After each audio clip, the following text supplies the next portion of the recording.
Assalamualaikum warahmatullahi wabarakatuh. Hari ini Mukadimah akan terangkan tentang unit 9 berkaitan dengan jirim. Okey, terdapat 4 objektif yang murid-murid perlu capai pada pelajaran kita hari ini. Yang pertama ialah mengenal pasti keadaan jirim.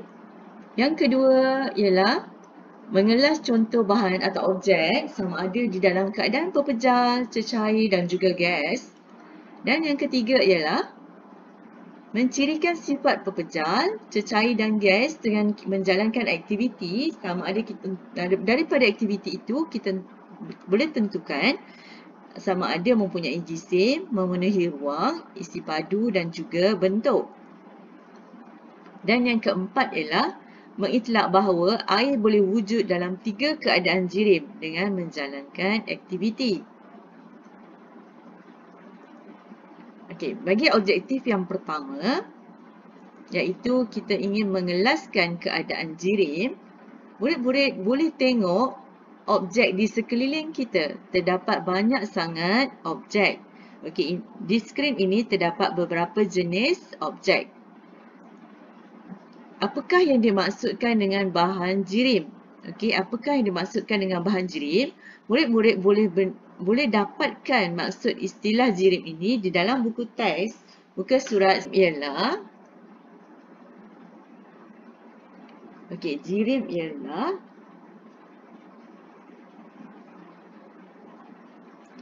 jirim ialah objek yang mempunyai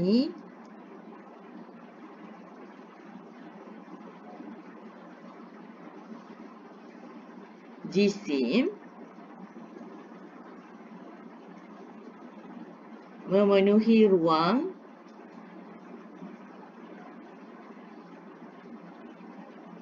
dan boleh dilihat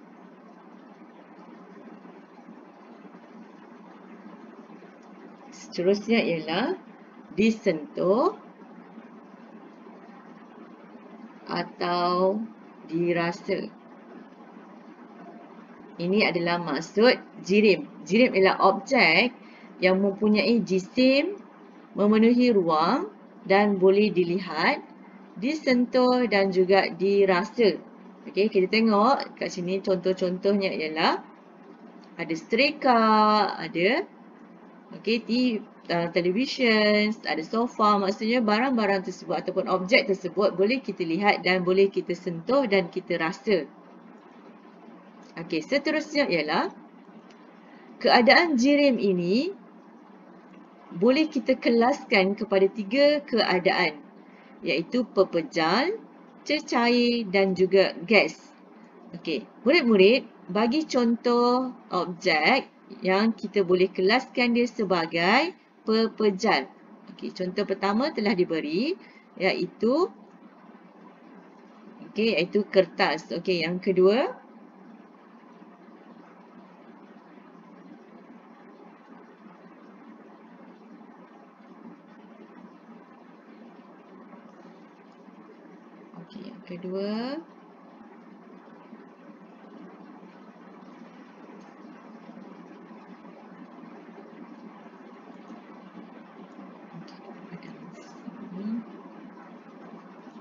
ambil balik dia punya pen. Okey.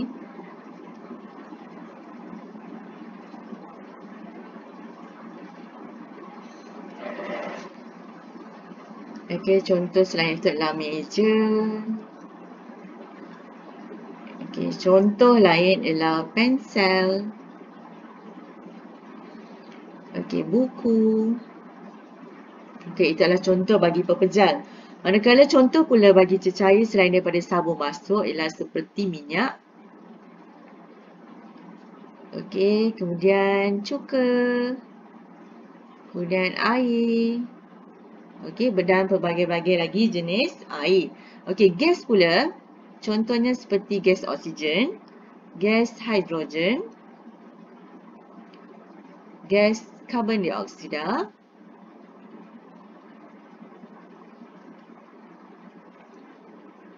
Okey. Dan wap air. Wap air juga dikategorikan sebagai gas.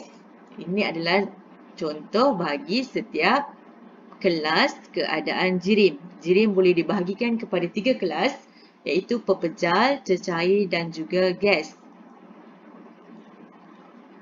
Okey, seterusnya kita perlu tahu sifat-sifat bagi pepejal, cecair dan juga gas. Okey, murid-murid boleh rujuk muka surat 146 hingga muka surat 151. Okey, pepejal contohnya ialah aktiviti yang boleh kita jalankan ialah pada muka surat 146. Apabila kita tekan guli, adakah guli tersebut akan bertukar menjadi bentuk? Okey, guli tersebut tidak akan bertukar menjadi bentuk. Sekiranya dia bulat, dia akan tetap akan menjadi bulat. Maka bentuk bagi pepejal ialah bentuk dia adalah tetap, ya. Okey, bagi pepejal juga dia memenuhi ruang. Apabila kita masukkan sesuatu pepejal ke dalam bekas, dia akan memenuhi ruang bekas tersebut. Kemudian pepejal juga mempunyai jisim kerana pepejal apabila kita timbang, kita akan memperolehi jisimnya dalam unit gram. Okey, pepejal boleh ditimbang dan mempunyai jisim.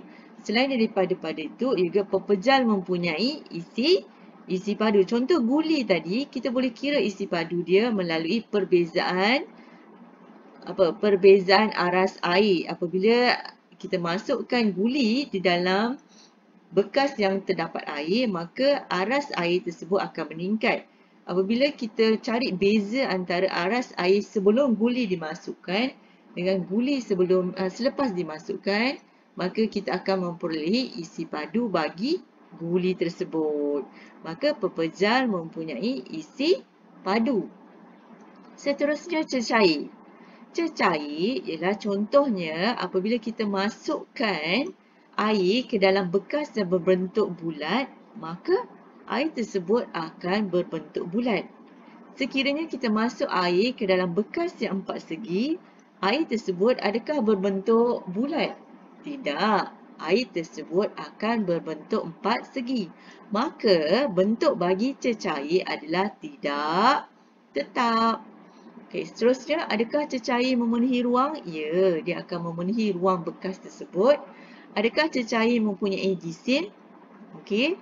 Ya, kerana apabila kita timbang dia menggunakan neraca 3 palang, kita akan memperolehi berapa gram air tersebut. Okey, maka dia mempunyai jisim. Seterusnya, cecair juga mempunyai isi padu. Berapa mililiter padu bagi air dalam satu botol mineral katakan. Okey, seterusnya gas. Okey, aktiviti yang boleh kita jalankan ialah seperti dalam muka surat 151. Apabila udara ataupun gas kita masukkan ke dalam belon yang berlainan bentuk, contohnya muka surat 151, bentuk belon yang berbentuk bintang, kita tiup. Bentuk belon yang berbentuk spiral bulat kita tiup, dan juga bentuk belon yang berbentuk love apabila kita tiup, maka udara tersebut akan mengikut bentuk bagi jenis, akan mengikut bentuk belon. Maka gas tidak mempunyai bentuk yang tetap, dia bergantung kepada bekas. Okey. Seterusnya, okey, udara apabila kita tiup di dalam belon, dia akan memenuhi ruang. Ya, udara ataupun gas akan memenuhi ruang. Seterusnya, adakah gas ataupun udara ini mempunyai jisim? Okey, contohnya dalam muka surat 150, kita tiup gas ke dalam satu belon dan lagi satu belon kita tidak tiup. Apabila kita gantung dia pada penyangkut baju, kita dapati bahawa belon yang berisi udara lebih berat daripada belon yang tidak ada udara. Maka gas mempunyai jisim. Apabila dia mempunyai jisim, gas juga mempunyai isi padu. Okey, selain daripada keempat-empat sifat ini, kita boleh tambah lagi satu, iaitu boleh dimampatkan. Okey. Okey, boleh dimampatkan ataupun tidak. Pepejal tidak boleh dimampatkan. Apabila kita tekan, kita mampatkan pepejal, kita tidak boleh memampatkannya. Cecair begitu juga tidak boleh dimampatkan. Manakala gas boleh kita mampatkan. Contoh muka surat 151, apabila kita menggunakan picagari. Contoh kat situ picagari, apabila kita tarik picagari, udara akan memenuhi ruang di dalam picagari. Dan apabila kita tekan picagari tersebut, maka umbuh pada picagari itu akan daripada atas, dia akan turun ke bawah. Maka menunjukkan kesimpulannya ialah gas boleh dimampatkan. Selain daripada itu juga, keadaan jirim ini boleh berubah. Daripada keadaan pepejal, dia boleh berubah kepada keadaan cecair, dia juga boleh berubah kepada keadaan gas.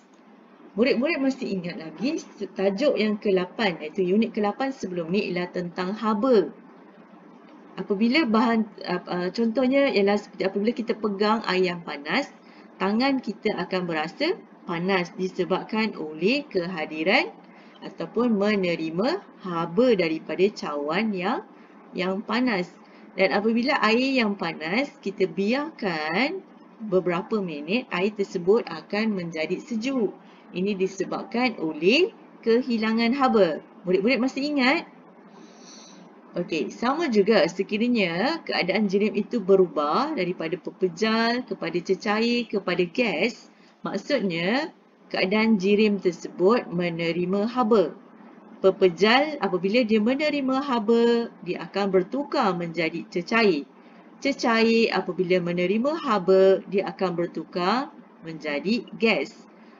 Okey, bertentangan juga sekiranya gas kehilangan haba, dia akan menjadi cecair.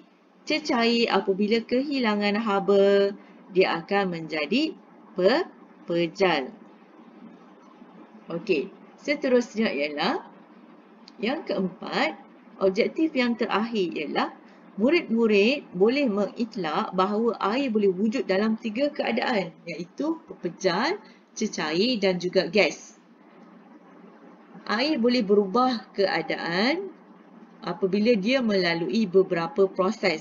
Okey, ada 5 proses yang perlu murid-murid tahu.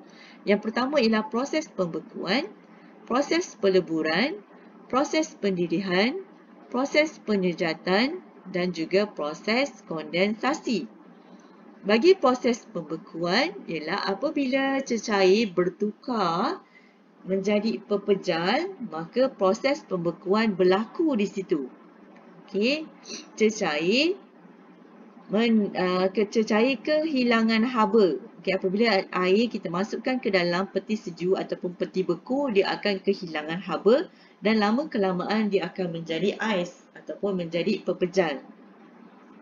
Kemudiannya, apabila pepejal, pepejal menerima haba, dia akan menjadi cecair. Itu adalah proses peleburan. Okey, contohnya di sini cikgu akan jelaskan. Okey, katakanlah ada bekas di sini. Okey, ada bekas. Okey, dalam bekas ni ada ketulan ais. Okey, ada ketulan ais. Ini adalah ketulan ais. Dan di bawah bekas ini kita letak pendulu bangsen yang ada api ni. Okey. Kita letak pendulu bangsen. Okey, malas saya ingin sikit menulis. Okey. Maka lama kelamaan ketulan ais ini akan berubah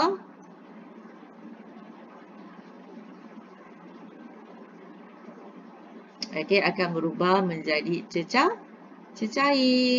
Kan ada api kat sini juga.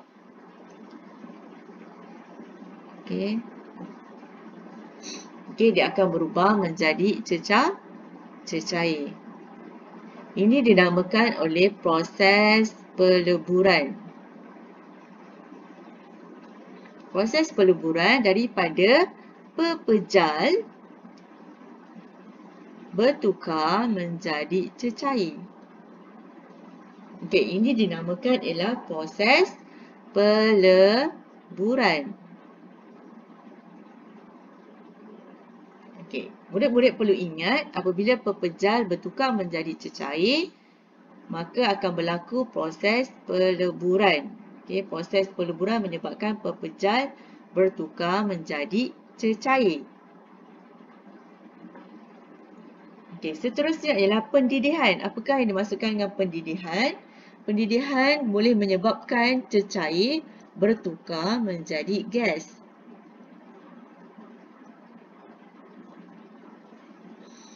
Okey, kita ada juga bika yang berisi air.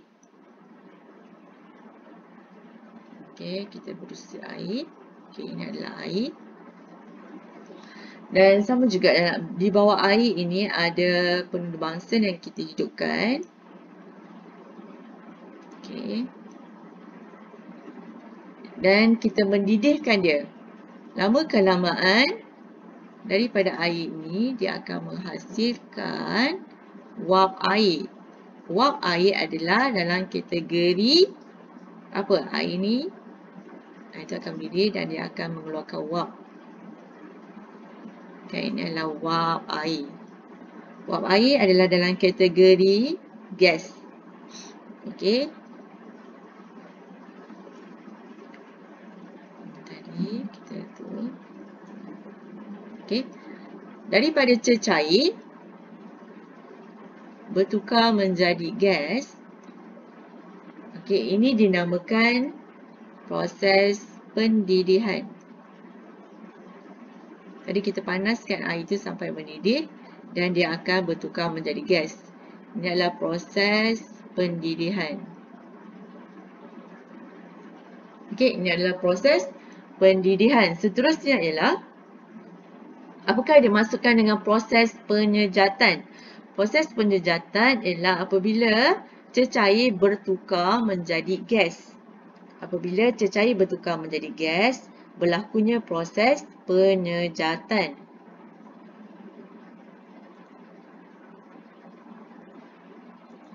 Okey, katakan di sini. Okey, katakan di sini ada kertas yang basah.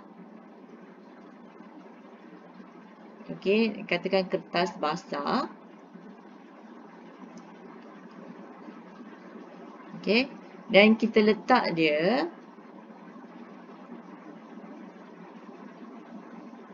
di bawah kipas. Dalam kipas.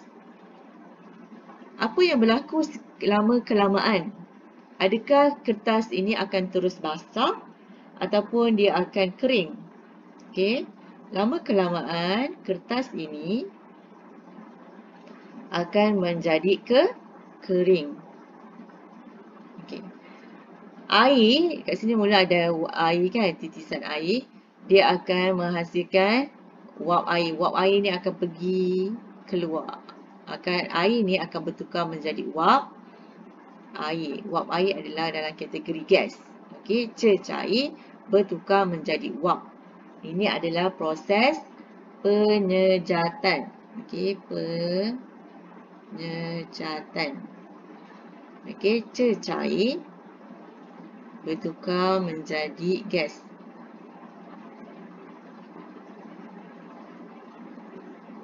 Itu adalah proses penyejatan. Sama juga kalau sekiranya kita sidai kain dekat luar di bawah cahaya matahari, lama-kelamaan baju yang kita sidai yang basah tersebut dia akan kering. Sebabnya berlaku proses penyejatan, iaitu daripada cecair bertukar menjadi gas. Lama-lama baju yang basah akan menjadi kering. Itu adalah proses penyejatan. Apa pula proses kondensasi? Proses kondensasi berlaku apabila gas bertukar menjadi cecair. Contohnya,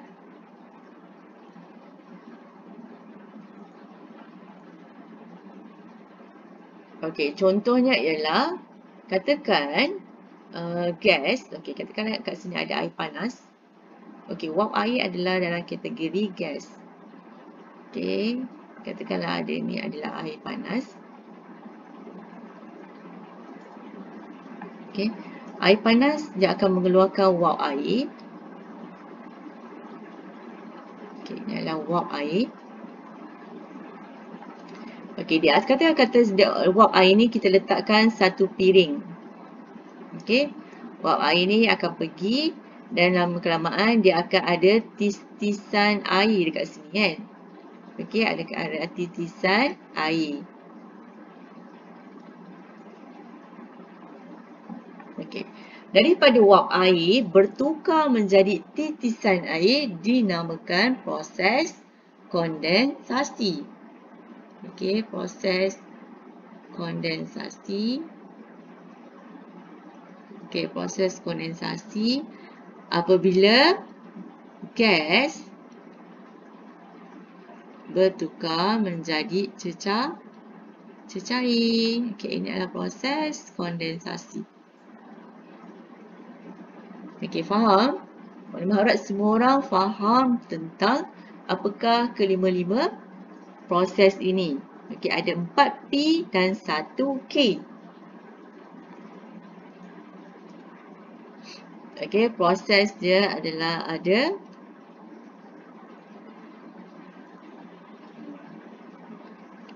4P 1K. 4P itu ialah pembekuan, peleburan, pendidihan, penyejatan dan juga kondensasi. Okey, dalam proses pembekuan, Mak Lima nak tanya, adakah cecair menerima haba atau kehilangan haba? Okey, dalam proses pembekuan, cecair kehilangan haba. Okey, seterusnya pepejal kepada cecair. Kan, tadi kita nampak kita letak api penundung bansen di atas di bawah ais. Maksudnya pepejal tersebut menerima haba. Dan apabila cecair bertukar menjadi gas, sama juga dia menerima haba melalui proses pendidihan. Kita letak api kan bawah dia. Kemudian cecair letak gas menjadi gas.